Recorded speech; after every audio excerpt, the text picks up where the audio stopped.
Yo, what's up, Parkaro? Carl Singson, flipcity.ph. Kung di pa kayo nakasubscribe, subscribe.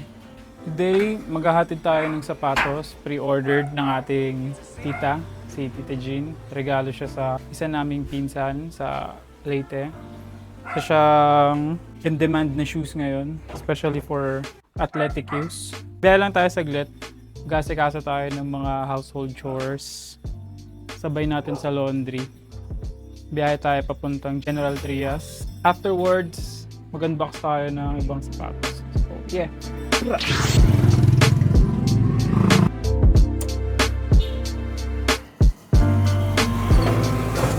go.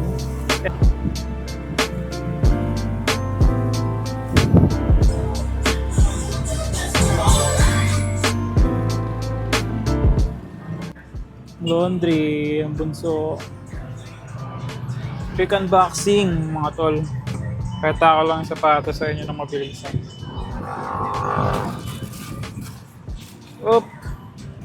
Alam nyo na siguro kung anong sapatos to. Nike Precision. Malakit colorway. Ito. Tuwang ko kayo ng B-roll mamaya.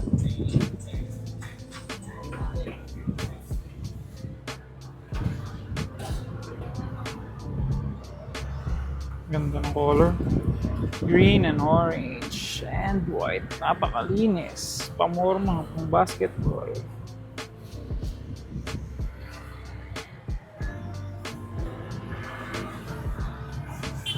Yeah. Balat ulit.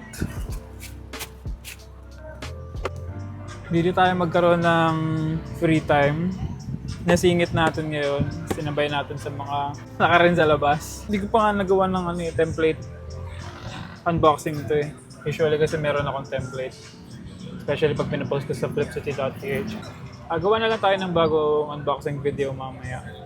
Kahit na hindi tugma dun sa mga posts natin before. Nike Precision Malakite colorway. Kung trip nyo, let me know. Kahit anong size, sabihan nyo ako. Biyahe tayo in a bit. Mga 30 to 45 minutes pa siguro. Gawin natin ang paraan yung B-rolls tsaka yung pang-post natin sa shop. Hindi na ako nagantay kasi mawawala ng araw. 4:30 na kasi ngayon. So, minabuti na lang natin na i-maximize yung oras natin kasi pag-uwi natin marami pa tayong gagawin. May mga tatapusin pa tayong revision sa ibang projects. Tapos, mag-edit tayo nito. So, tomorrow, trabaho na naman. Yan, hindi na naman tayo makakahanap ng oras. Discuss tayo mamaya ng mga sneaker news tsaka kung ano yung preview ng kung anong susunod na video ko kasi meron ako sapatos na darating na super excited ako makuha. So yeah, aking videographer. Posing, sarap. 10 out of 10. Review mo yan, direct review.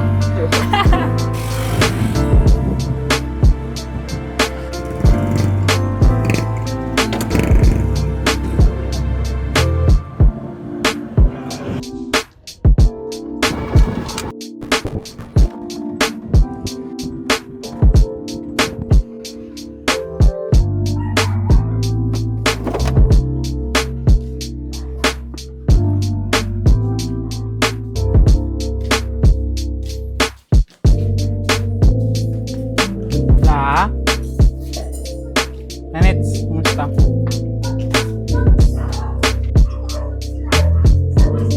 Oh, may hahatid lang ako. Ito. Binili niya kamo. Para kay Bukaw. Kay Bukaw ba ino? Nino? Miss. Kay Bukaw. Oh, 9.5. Bilis nga ako. Bilis. Bye-bye. Ay, wag mo akong iwan. Putang ina to, iniiwan ako, parang gago. Yo, natid na natin yung sapatos. Mabilisang kamustahan lang kina tita, tsaka sa pamangkin ko na anak. Naglalakad tayo pa uwi. Dahil iniwan tayo ng isa. Then pag uwi, pag-usapan natin yung mga nangyari. Sneaker game. Pra! Na? Set ka pa. Balik.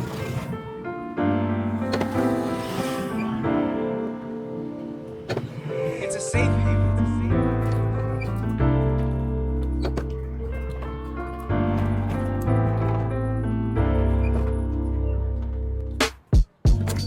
what's up? Nakauwi na tayo. Fortunately, hindi tayo nakapag-video kagabi kasi may inabol tayong revision sa iba nating projects. Ngayon, discuss natin yung mga recent releases this past 2 to 3 weeks. Sorry kung late na upload tong video. Medyo naging busy tayo sa iba't ibang mga project. Habol tayo ng mga recent releases and news. Ngayon, discuss natin itong unang pair. First up, Jordan 1 Latte. Priced at $9,895. Inspired by the most popular beverage, which is, coffee. Which is sikat din ngayon, yung colorway ng neutrals, which is yung earth colorways, black, white.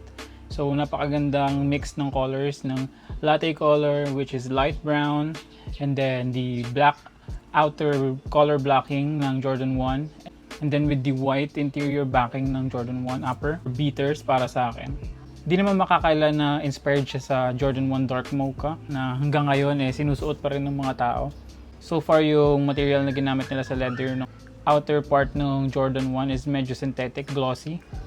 Yung inner part naman, maganda yung inner part. White part ng upper, maganda yung material. Pero so far, yung mga nakita kong gamit na Jordan 1 releases in that color blocking, medyo hindi nag-age well. Especially sa creasing. Pag nakita mo yung creasing parts nung rear area nung sapatos ng mga recent releases ng Jordan 1, medyo hindi ganun kaganda. Nasa inyo kung trip nyo yung sapatos. So para sa akin, kung bibili ako nitong sapatos na to, hindi ako bibili ng brand new SRP price. Mag-aantay ako ng sale. Usually mga gantong color blocking ngayon ay nagsisale. Makikita mo yung mga taxis, yung UNCs, Lucky Greens. Nag-sold out yan, pero sa resale market hindi siya tumaas. So makukuha mo siya ng mababa. So yeah, waiting tayo, makakuha din tayo ng beaters. Kahit na used pairs, pwede natin kunin, pwede natin pagsawaan yan araw-araw. So yeah, Jordan 1 Latte. Jordan 1 Low Silver, priced at $7,895. May kita naman natin na inspired yung colorway na to sa Jordan 1 Tokyo, Code Japan. May kita nyo naman yung high version yan with the collectible suitcase and then released with general public with the common Nike box, and then ngayon i-release nila with another design with the low-cut version. Kung ano yung color blocking ng Jordan 1 Tokyo, yun yung ginawa nila. Yung high, maganda siya para sa akin. Medyo techy, cool techy. Maganda rin tong low version, pero so far hindi siya appealing sa akin. Siguro kung ginawa nilang chrome or aluminum finish almost all part of the upper, pwede ko siya. Siguro kung ginawa nilang aluminum finish yung buong top part, so far sa akin, medyo magpapas muna ako sa sapatos na to. Kung mag-sale to, kahit bumaba ng 5K, medyo pag-iisipan ko. Pero so far, hindi siya priority. Dunk Low Futura, Dunk Low Futura, napakaganda. Nakita ko to in pictures last year, 2023, nag-release na teaser or ng leaked photos to Dunk Low Futura. Napakaganda ng mga collaborations ni Futura with Nike sa Dunk Lows, sa Dunk Highs. Napakaganda. Makikita nyo yan ngayon, mga art pieces na siya na binibenta. Kung aware kayo sa sneaker news, makikita nyo yung Dunk Low Futura is heavily backdoored before release. Sa ngayon, yung resale market niya is steady at 15 to 20K. Depende na lang ko sa seller kung magbebenta ng mura. Number of pairs pala ng Dunk Low Futura is around 13 to 15K pairs. Pero so far nung nakita ko yung release ng Dunk Low Futura, so far mukhang decent yung number ng pairs ng release kasi marami akong nakitang nag-post. Limited, as much as I can see, marami ring nakaka. So far, affordable pa siya. Pero kung collector ka and gusto mo mag-invest ng mababa sa isang sapatos and then wait to sell high, ito yung sapatos na pag-invest mo. Ako so far, naghahanap ako ng reseller na ikipag-trade sa akin ng multiple pairs for this pair. So yes, hopefully makakuha tayo. Meron pa akong isang tinatarget na pair na release pero di-discuss natin later.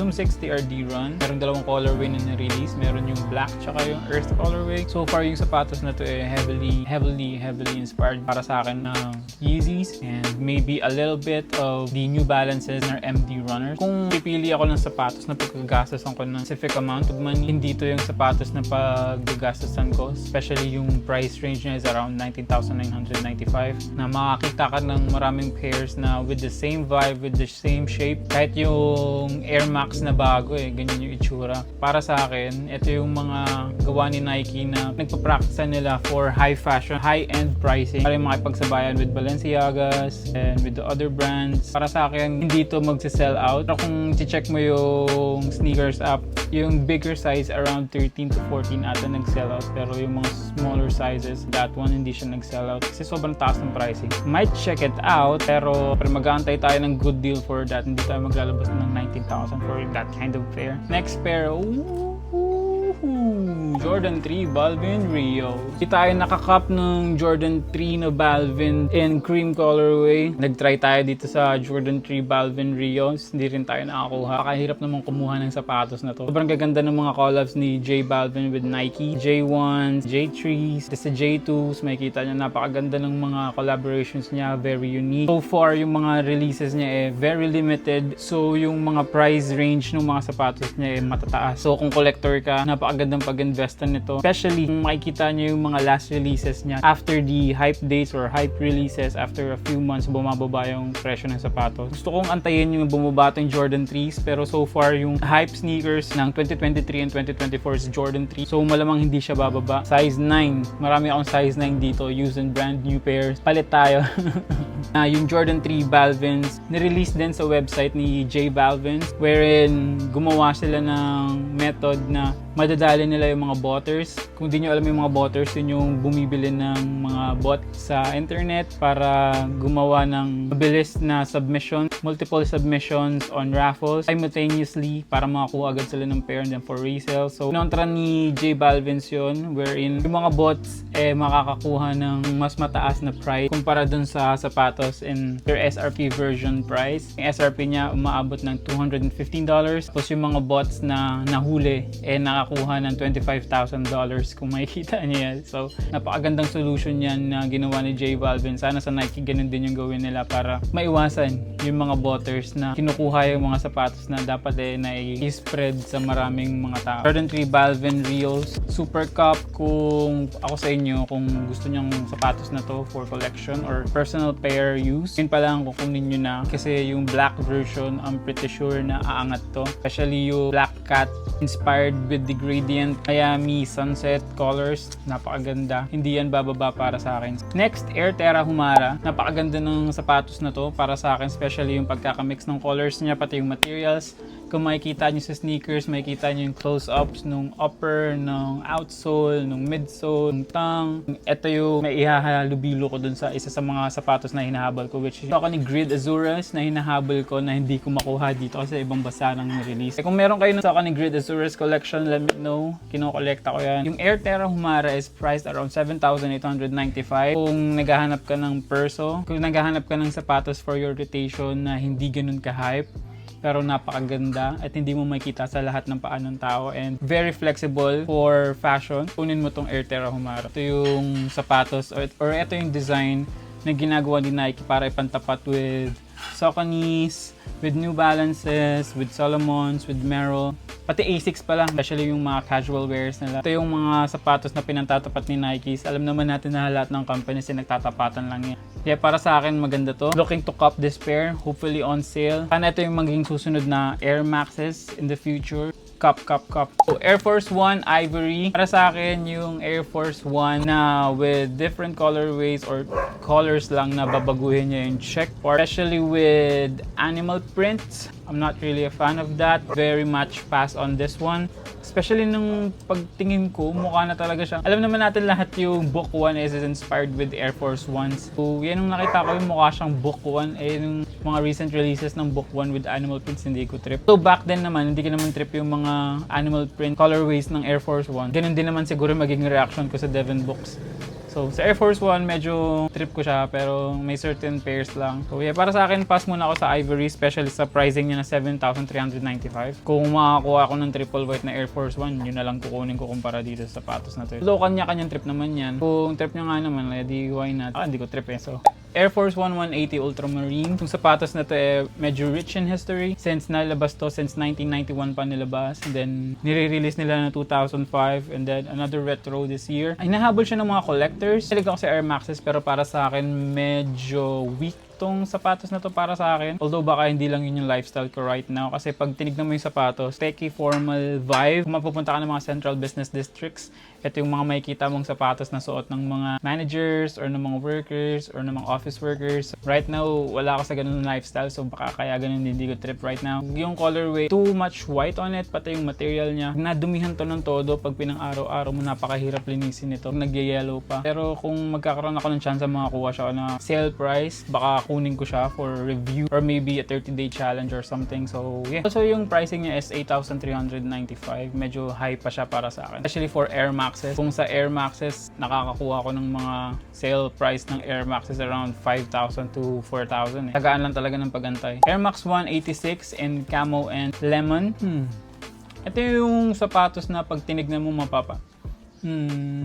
papaganon kayo. Hanggang ngayon, ganun pa rin yung reaction ko. Nung before nung release, hindi ko ma-figure out kung maganda yung sapatos na to or curious lang ako sa pagkakamix ng colors pati ng design. Napakaganda ng material, yung knitted part sa gitna. Yung camo colors, pati yung yellow mix, mukhang maganda siyang gamitin.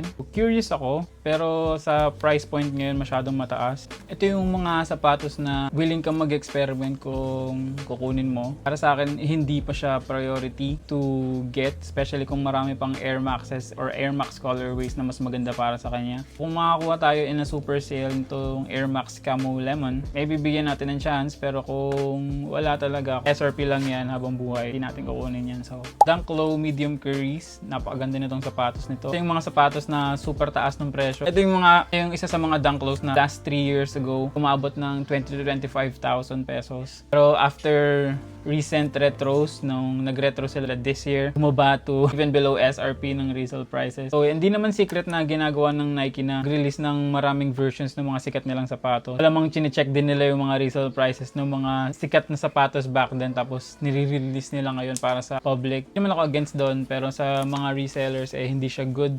Pati collectors. Kaya kung everyday user ka naman, tsaka gusto mo ng Dunk Low na premium quality, ito yung isa sa mga sapatos na kukunin mo. Especially pag nakuha mo na in-hand yung Dunk Low Medium Curry. Hopefully walang flaws yung makuha nyo. Napakaganda nung suede nito. Ginawa ko man yung suede nung Dunk Low Medium Curry. Pati yung pagkakamix ng colors ng Medium Curry, napakaganda. Kahit ako, hindi ko pa nilalabas yung pair ko dyan eh. Pinag-iisipan ko kung gagamitin ko or benta ko. Pero yeah, napaka-flexible ng colorway na to. Kung reseller ka, payo ko sa'yo do not hold this pair. Jordan 6 white and black. Napakaganda ng colors. Yeah, para saan tawagin kung Jordan 6 Oreos to? Jordan 6s right now, lubog yung Jordan 6s. Hindi nagsisell out yung mga Jordan 6s. Tingin ko yung last Jordan 6 na sold out on release date yung Jordan 6 UNC Yung Jordan 6 Carmines na bumaba na rin naman hanggang ngayon. So, kung reseller ka, not a good cup for you, bro. Kung personal use, malamang makakita ka ng mga older guys na magsusunod nito, tito, daddies. Not sure sa generation ko na from 22, 27, 28. So far, wala akong nakikitang under 20s na nag-Jordan 6. Sa Gen Z,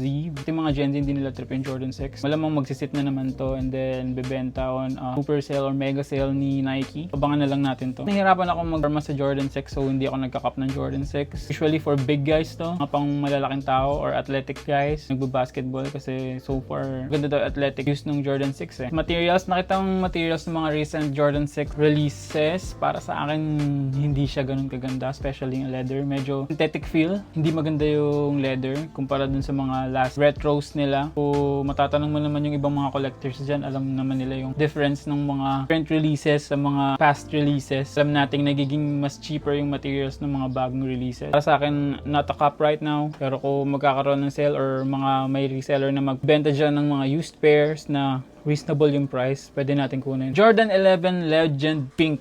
Ito medyo controversial. Sa tingin ko, so far in general public na sneaker community galit sa Jordan 11s with lighter colorway. Ako gusto ko yung colors na to. Para sa akin, trip ko yung pagka-pink niya, which is close to bubblegum. Lalo na yung another feature nila dun sa Jordan 11 na pink na icy sole. Medyo curious ako nun in person. So parang maganda siya gamitin, especially kung meron kang gray sweatpants tsaka gray hoodie.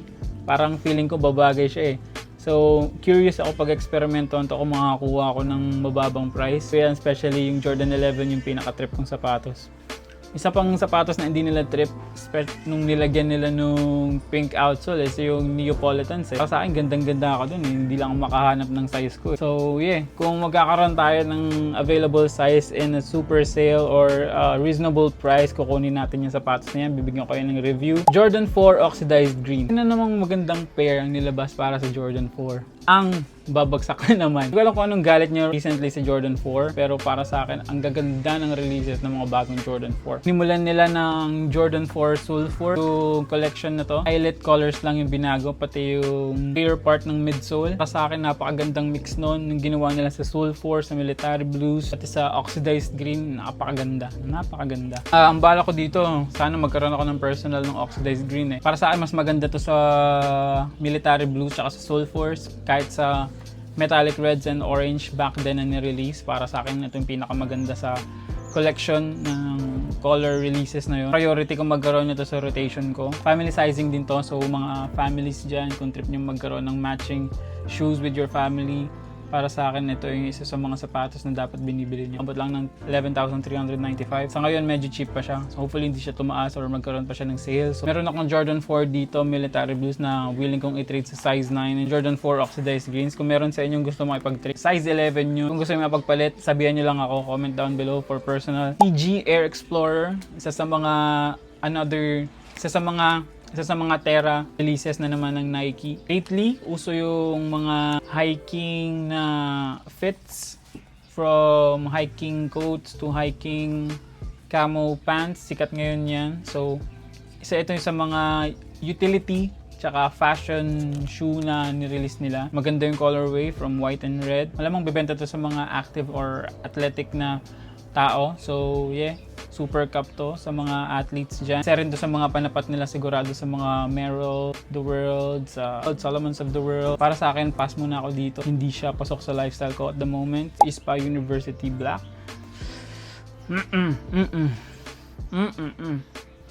Not for me. Siguradong panapat na naman nila to sa Merrell. Nike, huwag nyo nang labanan yung Merrell.